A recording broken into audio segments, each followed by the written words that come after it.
Hi friends, welcome to my YouTube channel. ఈ మధ్యకాలంలో మన గవర్నమెంట్ అనేది కొత్త రేషన్ కార్డు జారీ చేస్తూ ఉంది. దాంతోపాటు పాత రేషన్ కార్డులో కూడా కొత్త పేర్లు యాడ్ చేస్తూ ఉంది. అయితే మన పాత రేషన్ కార్డులో కొత్త పేర్లు యాడ్ అయినాయా లేదా అనేది మన చేతిలో ఉన్న మొబైల్లోనే ఎలా చెక్ చేసుకోవాలో ఈ వీడియో పూర్తిగా చూడండి. నచ్చితే లైక్ చేయండి, షేర్ చేయండి, సబ్స్క్రైబ్ చేయండి. ఇక్కడ గూగుల్ ఓపెన్ చేసుకొని అక్కడ సెర్చ్ బార్లో ఎఫ్ఎస్సి తెలంగాణ అని టైప్ చేసి సెర్చ్ చేయండి. సెర్చ్ చేసిన తర్వాత పైన ఒక ఆప్షన్ వస్తుంది, పైన ఎఫ్ఎస్సి సెర్చ్ అని, ఇక్కడ క్లిక్ చేసుకుందాం. క్లిక్ చేసుకున్న తర్వాత మనకు కొన్ని ఆప్షన్స్ వచ్చినాయి చూడండి.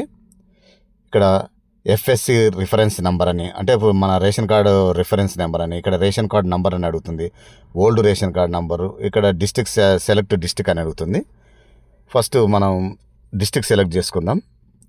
ఇప్పుడు నేను నా డిస్ట్రిక్ట్ సెలెక్ట్ చేసుకుంటున్నా.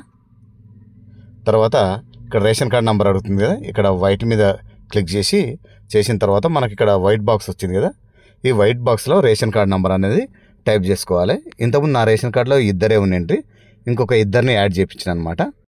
ఇక్కడ కనిపిస్తున్న బాక్స్లో మన రేషన్ కార్డు నెంబర్ అనేది క్లియర్గా ఎంట్రీ చేయండి. ఎంట్రీ చేసి ఇక్కడ లాస్ట్కి వచ్చిన తర్వాత ఇక్కడ సెర్చ్ బటన్ కనిపిస్తుంది కదా, ఆ సెర్చ్ బటన్ మీద క్లిక్ చేయండి. క్లిక్ చేసిన వెంబడే పెండింగ్ ఉంటే పెండింగ్ అని చూపిస్తుంది, ఇక్కడ అప్రూవ్డ్ అని చూపిస్తుంది, మరియు షాప్ నెంబర్ కూడా చూపిస్తుంది. పాత రేషన్ కార్డులో ఈ కొత్త 2 పేర్లు కూడా యాడ్ అయిపోయినట్టు క్లియర్గా మనకు కనిపిస్తుంది.